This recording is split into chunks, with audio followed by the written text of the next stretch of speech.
Vous écoutez Impulsons Demain, un podcast proposé par Construction 21.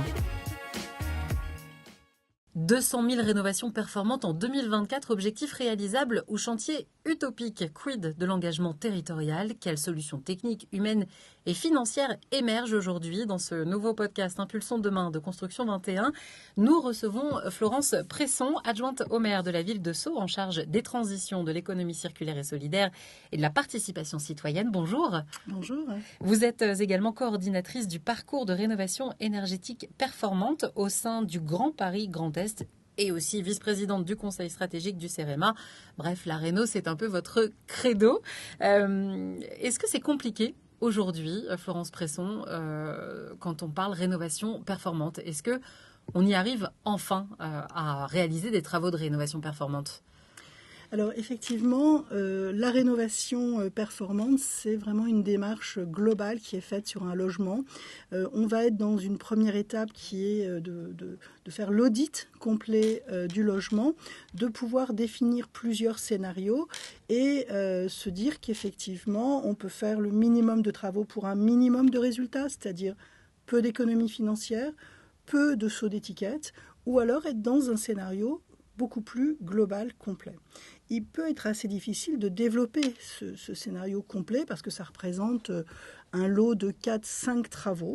Mais depuis janvier 2024, dans les audits qui sont réalisés par les MAR, mon accompagnateur Rénov', eh bien, il y a un scénario en plusieurs étapes. C'est-à-dire qu'il y a une vision globale de la maison et ensuite une répartition de quels pourraient être les travaux à faire dans un premier temps, puis les seconds un petit peu plus tard, et jusqu'à 3. Oui, l'idée n'est pas de faire tout d'un coup et d'avoir tout de suite sa très jolie maison. Ça dépend des cas de figure. L'idéal serait cela, parce que d'un seul coup, vous avez un saut d'étiquette complet, vous avez une base des factures qui est divisée par 3, 4 ou 5, donc c'est vraiment l'idéal. Mais on peut comprendre qu'un ménage ne soit pas en mesure de mettre autant d'argent en une seule fois.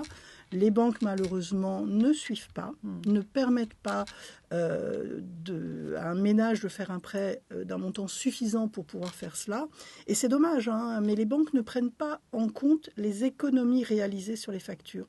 Un ménage qui a 3 200 € de facture énergétique par an, après travaux, il passe à 800.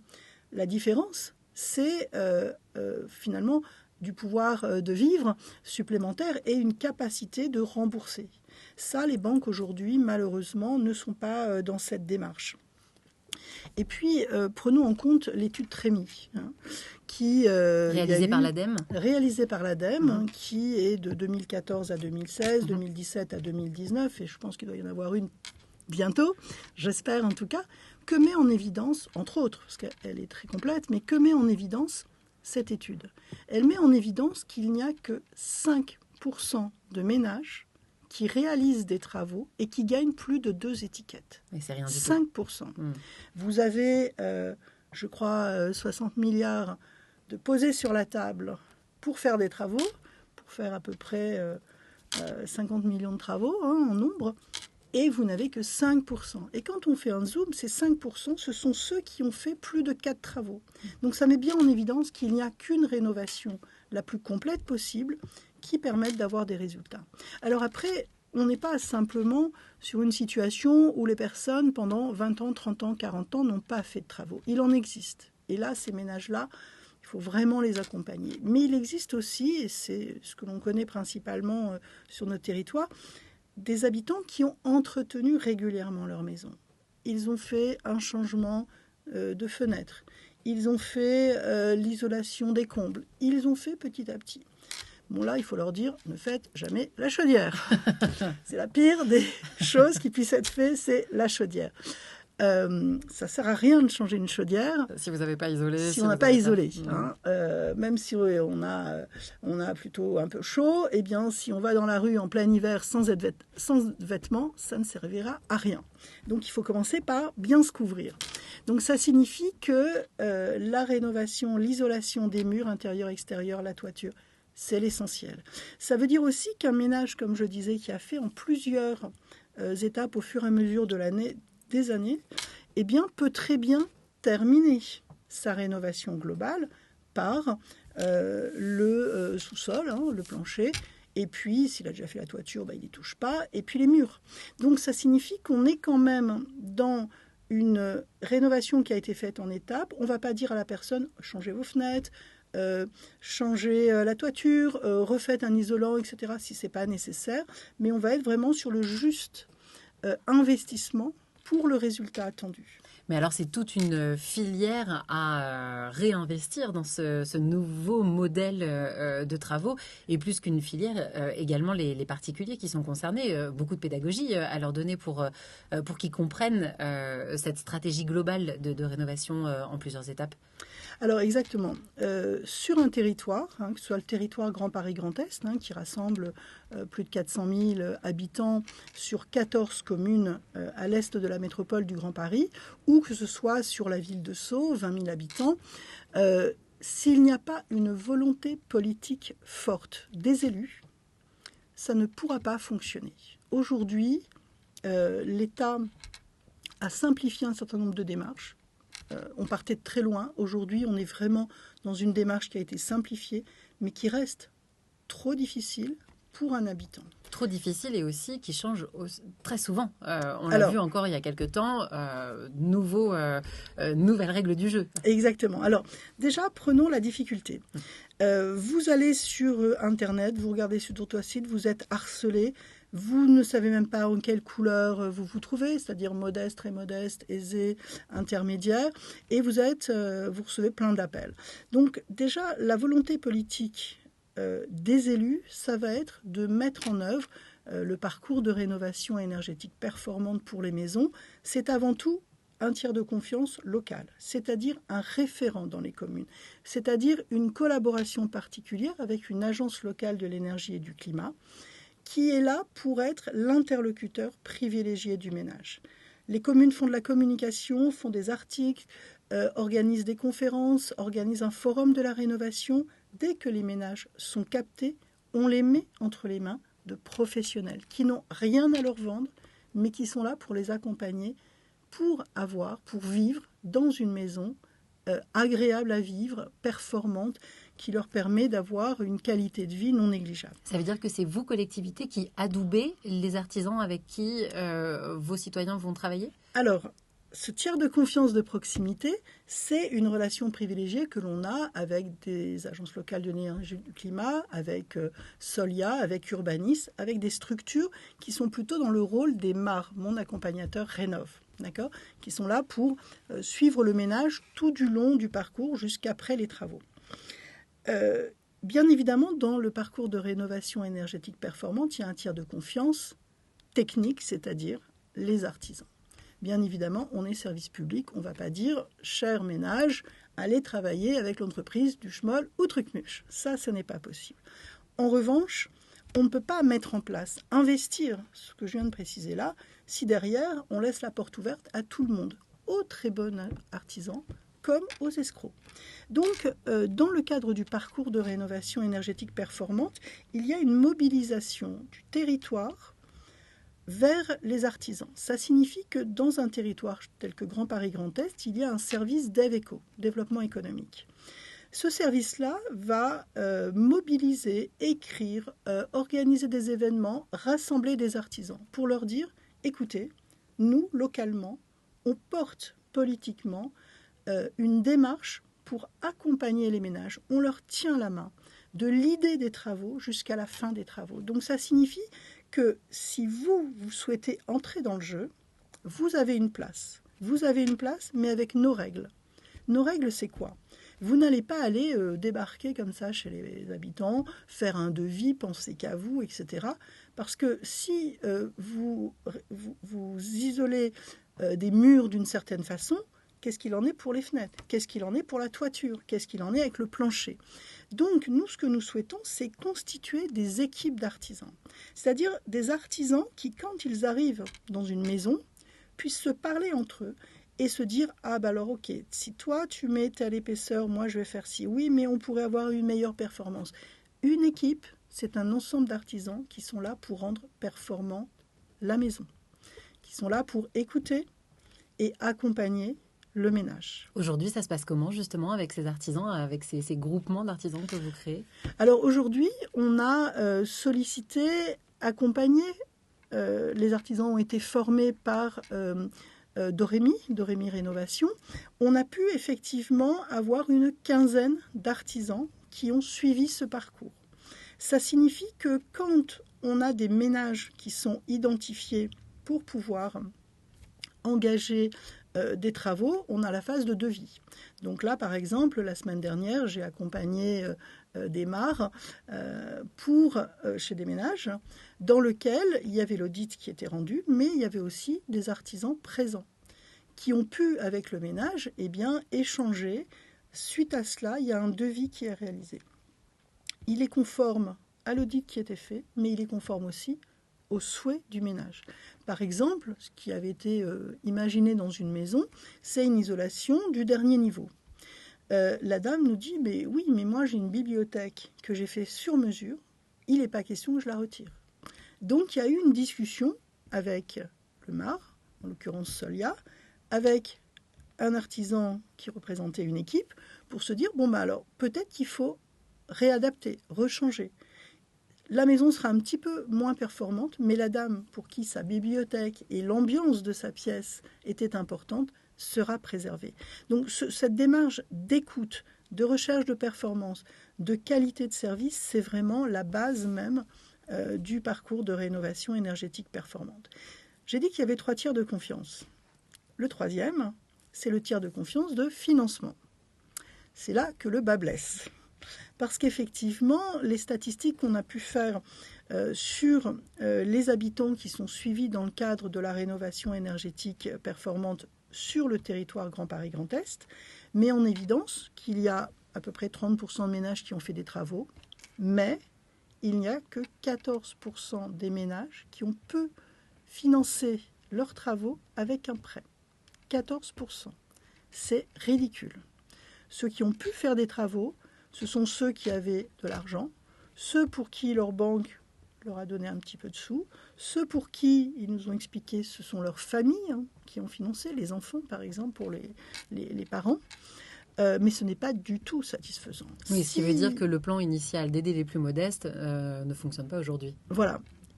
Il ne fonctionne pas parce que depuis janvier 2024, il y a eu un effort considérable qui a été fait par l'État. Plein de gens râlent. Moi, je suis peut-être la seule à trouver extraordinaire. Il faut le dire. Les aides qui ont été mises en œuvre dans le cadre des travaux de rénovation énergétique. Et je remercie vraiment l'ANA de l'avoir fait, d'avoir pris en charge aussi les C2E, les certificats d'économie d'énergie. On n'est plus dans le fait que l'État, l'ANA donnait des sous, il fallait se débrouiller pour aller chercher ailleurs. Non, là, il y a une véritable simplification. Simplification, et il y a aussi un véritable accompagnement pour les ménages. Parce que les ménages qui ont, pour les plus modestes, 90% sur un montant hors taxe limité à 70 000 euros, mais ça n'empêche 90% d'aide financière, c'est extraordinaire. C'est colossal, c'est vrai. Voilà. Oui. Et ça, c'est fondamental. Il reste encore à charge quelques dizaines de milliers, 10 000 euros, 8 000 euros. Exactement. Sauf que pour ces ménages très fragiles, un reste à charge de 10 000 euros, ça ne peut pas fonctionner.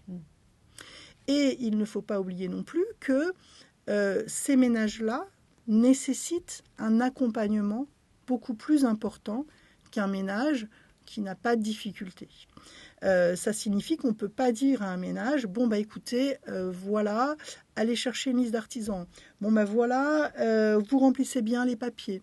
Rien que monter le dossier pour l'ANA, regarder sur quelle ligne se trouve le revenu de référence, sur la feuille des impôts. Pour certains, ils n'ont pas déclaré d'impôts depuis 2 ans. Qu'est-ce qu'on fait? Donc tout cet accompagnement social, il est nécessaire de le faire.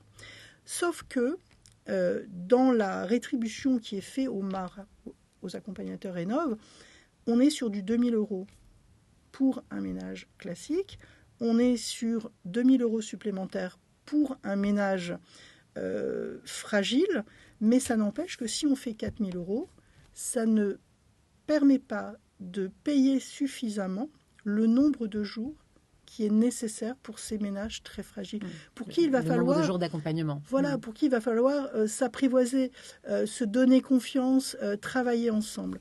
Et c'est dans ce cadre-là que nous nous sommes, Xavier Lemoine, président de Grand Paris Grand Est, et moi-même, nous avons passé du temps à travailler avec Stop Exclusion Énergétique dans l'élaboration de leur scénario 2030, scénario pour éradiquer la précarité énergétique, l'exclusion énergétique, et que petit à petit, travaillant de cette façon, il y a eu l'élaboration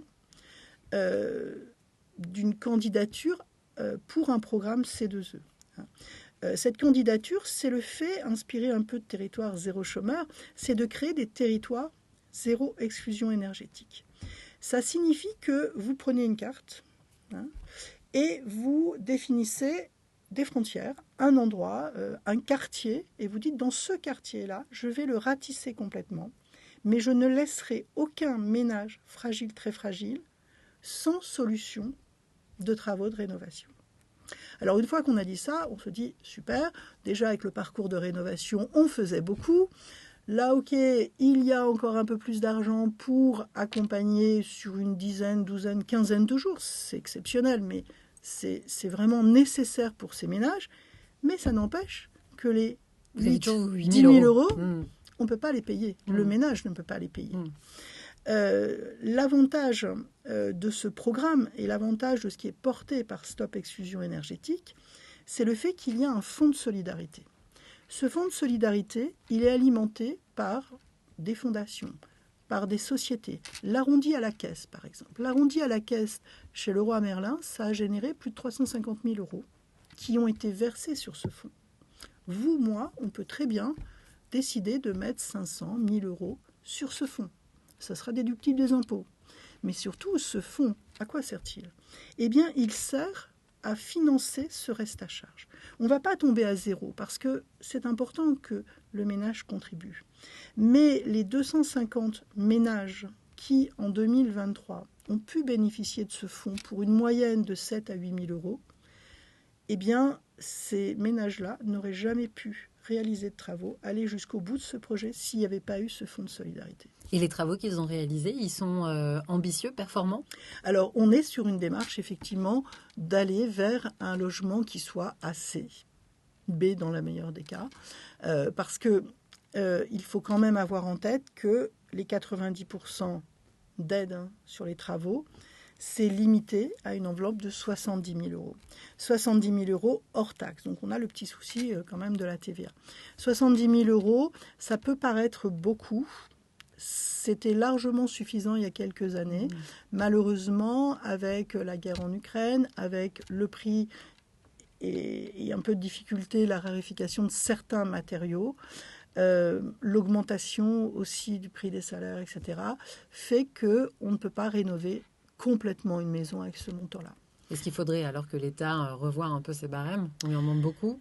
Alors, je ne sais pas s'il faudrait revoir les barèmes, parce que 90%, c'est pas mal. Il y a l'histoire de la TVA, je pense qu'il y a peut-être quelque chose, partir sur un TTC, ce serait pas mal.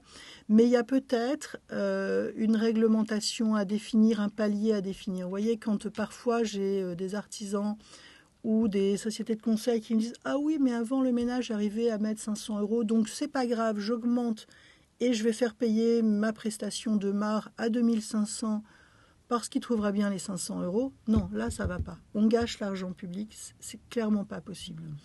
Si effectivement, avant, une structure pouvait, autour de 2000 euros, avoir un accompagnement digne pour un ménage, eh bien, il est hors de question qu'il augmente les prix parce que, justement, l'État donne ces 2000 euros. Et ça, je pense qu'il y a vraiment, peut-être, je ne sais pas moi, une définition par territoire, parce qu'effectivement, dans le sud de la France, ça ne sera pas la même chose qu'en région parisienne ou ailleurs, mais qu'il y ait quand même peut-être un marché des matériaux.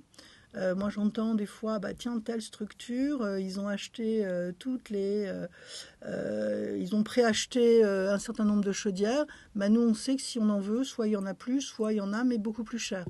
y a une régulation de ce marché qui est, je pense, à faire, mais c'est facile de le dire. Je pense que c'est difficile de le mettre en œuvre. Après, vous voyez, les équipes d'artisans dont je parlais tout à l'heure, ces équipes d'artisans, ils sont locaux. On fait partie de la même communauté. Les personnes qu'ils servent, avec qui ils font des travaux, ce sont ceux qu'ils rencontrent sur le marché ou chez le boulanger. Je pense qu'à partir du moment où un territoire, où des élus s'emparent de ces sujets, travaillent en collaboration avec ces artisans, les aident à monter en compétences, par exemple, eh bien, je pense qu'il y aura moins ces effets d'aubaine.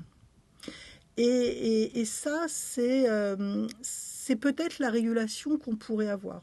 D'autant que si je prends Grand Paris Grand Est, Grand Paris Grand Est, avec l'aide de la DRIETS, a monté une collaboration particulière avec la Chambre des métiers et de l'artisanat du 93 et avec l'ACAPEB Grand Paris. Pourquoi on a monté quelque chose ? Eh bien, c'est simple. Sur le territoire du 93 et sur notre territoire Grand Paris Grand Est, on a très très peu d'artisans RGE. Donc comment voulez-vous vouloir développer la rénovation performante, globale, etc., si vous n'avez pas d'artisans RGE. Donc ce qu'on a mis en place, c'est un processus qui permet pour les artisans qui ne sont pas RGE avec la CAPEB Grand Paris, eh bien, de faire un peu un diagnostic de l'artisan, ce qui fonctionne, je dirais, dans son organisation. Est-ce qu'il paye bien toutes ses charges ? Est-ce que ses salariés sont bien L'accompagner traités ? pour gagner en compétences ? L'accompagner pour gagner en compétences, éclaircir un certain nombre de choses, lui donner des conseils, l'aider à monter son dossier pour qu'il devienne RGE, l'accompagner sur les formations. Finalement, on a créé un parcours, non pas de la rénovation énergétique performante, mais un parcours de l'artisan pour lui simplifier la vie. Et là, ça a été vraiment un engagement de la DRIETS du 93 pour aider, pour être aux côtés en conseil, en support et finance, la CMA, Chambre des métiers de l'artisanat du 93 et la CAPEB Grand Paris pour monter ce parcours. Ça veut dire qu'il y a une marque blanche qui a été créée, une marque avec des services. Ils ne sont pas estampillés, le DevEco de Grand Paris Grand Est ou la CMA du 93.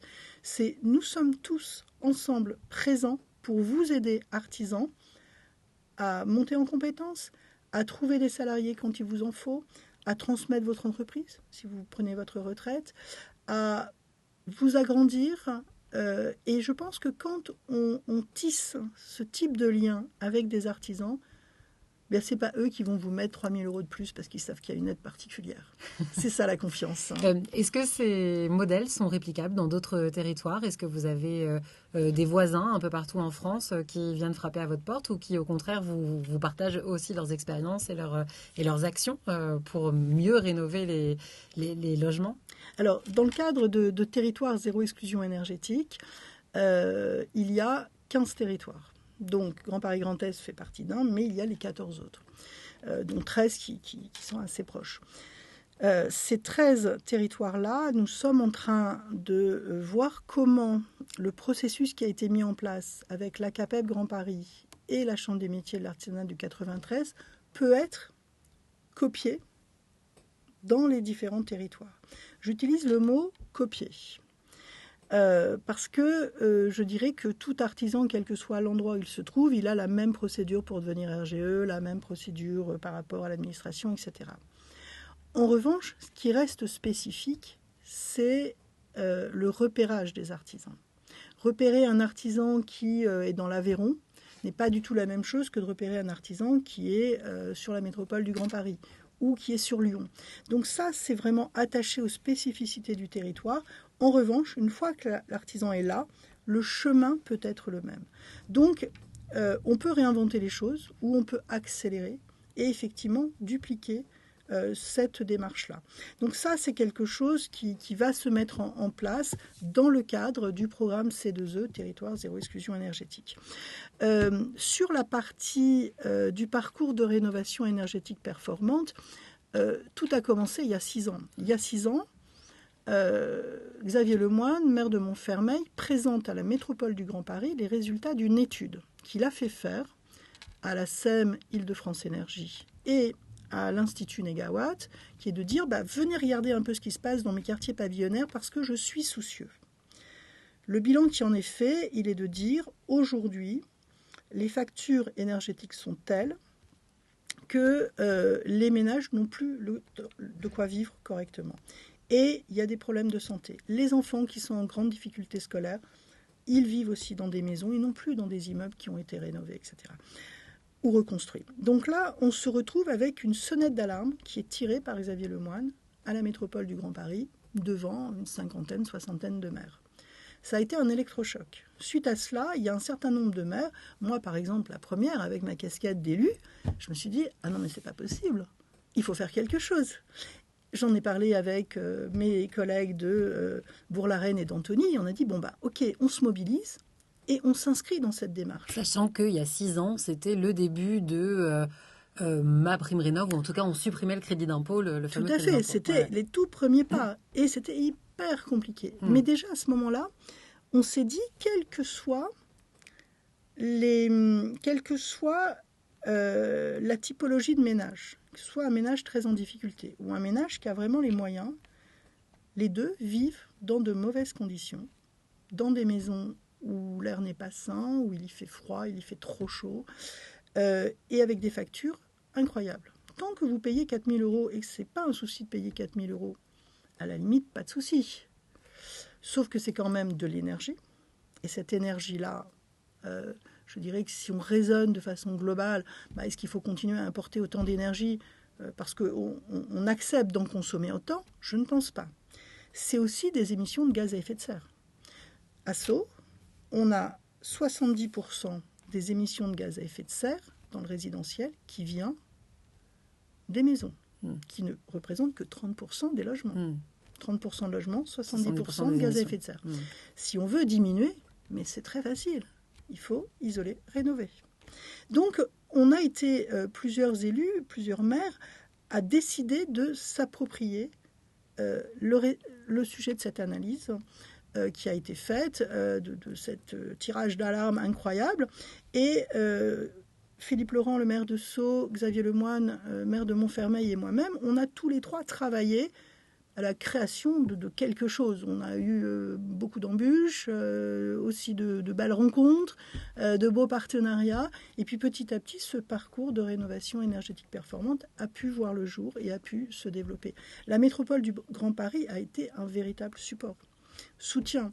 La convention avec Doremi pour former les artisans, c'est la métropole du Grand Paris qui a signé cette convention, défini le cadre, et qui en a financé une partie. Sur les agences locales de l'énergie et du climat, sur l'accompagnement, ça a été le début du SAR, du service d'accompagnement à la rénovation énergétique. Et vous savez que pour 1 euro donné, il y a 1 euro donné par l'État, il y a 1 euro qui vient de l'extérieur. La contribution de la métropole du Grand Paris nous a permis, à toutes et tous, de faire avancer le sujet. Si on n'est pas dans une grande métropole comme Paris, c'est compliqué de transposer votre modèle? Alors, oui, c'est plus compliqué parce que c'est un choix politique de dire sur le budget de ma commune, je mets tant d'argent pour la rénovation ou je la mets pour autre chose. Et quand l'autre chose, c'est entre ouvrir une nouvelle crèche et permettre aux habitants de vivre plus dignement, c'est difficile parce que ces habitants, ils ont aussi besoin de la crèche. Donc là, c'est pour ça que les aides qui existent depuis le 1er janvier 2024, c'est essentiel. Ça n'a jamais été aussi important. Et c'est important pour tous les ménages. Même les ménages les plus aisés. Parce que, comme je disais, un ménage qui est plus aisé, faire des travaux sur une maison beaucoup plus grande, etc., le montant est beaucoup plus élevé. À la limite, s'il se dit, c'est pas grave, je le fais pas, il continue à consommer de l'énergie, à émettre des gaz à effet de serre. Donc oui, quelque part, il faut aider l'ensemble des ménages, qu'ils soient le plus modeste ou le plus aisé. Faut, je pense, le choix qui a été fait par l'État sur l'accompagnement pour les travaux, il est fondamental. Moi, je croise les doigts parce que initialement, quand il a été fait, début janvier 2024, c'était pour 3 à 5 ans. j'ose espérer qu'avec les situations actuelles et peut-être un peu d'instabilité que nous risquons de connaître, s'il y a une chose qui doit rester stable, c'est ce sujet. Peu importe le Premier ministre, peu importe le gouvernement, franchement, on ne s'est pas tous relevé les manches, que ce soit l'artisan, que ce soit l'architecte, que ce soit les agences locales de l'énergie, du climat ou autres. On ne s'est pas relevé les manches, on ne s'est pas mis au travail avec le nombre d'heures que nous passons, etc., pour que, patatras, les aides disparaissent, elles soient diminuées ou quoi que ce soit. Parce que ça veut dire, dans ces cas-là, que tout l'argent public qui a été mis sur la table jusque-là, eh bien, c'est du perdu. Et franchement, on ne peut pas avoir l'ambition de gouverner un pays, de pouvoir avoir parlé économie, si on est prêt à laisser tomber tout l'argent et toutes les démarches qui ont été faites jusqu'à maintenant. Dernière question, Florence Presson. La mandature municipale touche à sa fin en 2027. 2026, la mandature municipale touche à sa fin en 2026. Il vous reste encore une grosse année et demie, presque 2 ans. Quel est l'objectif à atteindre? Quelle est l'ambition? Eh bien, de continuer à embarquer le plus de ménages possible, actuellement, que ce soit sur le territoire Grand Paris Grand Est ou sur les villes de Sceaux pour la Reine-Antonie. On est en train de préparer le prochain forum de l'habitat. Prochain forum de l'habitat, de la rénovation, c'est 400, 500, 600 personnes qui viennent, que l'on accompagne pour effectivement engager des travaux de rénovation. C'est continuer, et grâce à vous, vous me donnez la parole aujourd'hui, je peux effectivement en parler. Il faut dupliquer absolument ces solutions-là, partager et accélérer. De toute façon, on n'a pas d'autre choix que de réussir. C'était le mot de la fin. Merci beaucoup, Florence Presson. La rénovation énergétique, une affaire d'État, une affaire de territoire aussi. Bien sûr, ce podcast s'accompagne d'un dossier très complet sur la rénovation énergétique. Dossier que vous retrouvez sur le site de Construction 21 et copiloté par nos adhérents Pouge et consultants Elio et Lana. Merci beaucoup. Impulsons demain, le podcast de Construction 21. Retrouvez-nous sur les réseaux sociaux et le site internet Construction 21.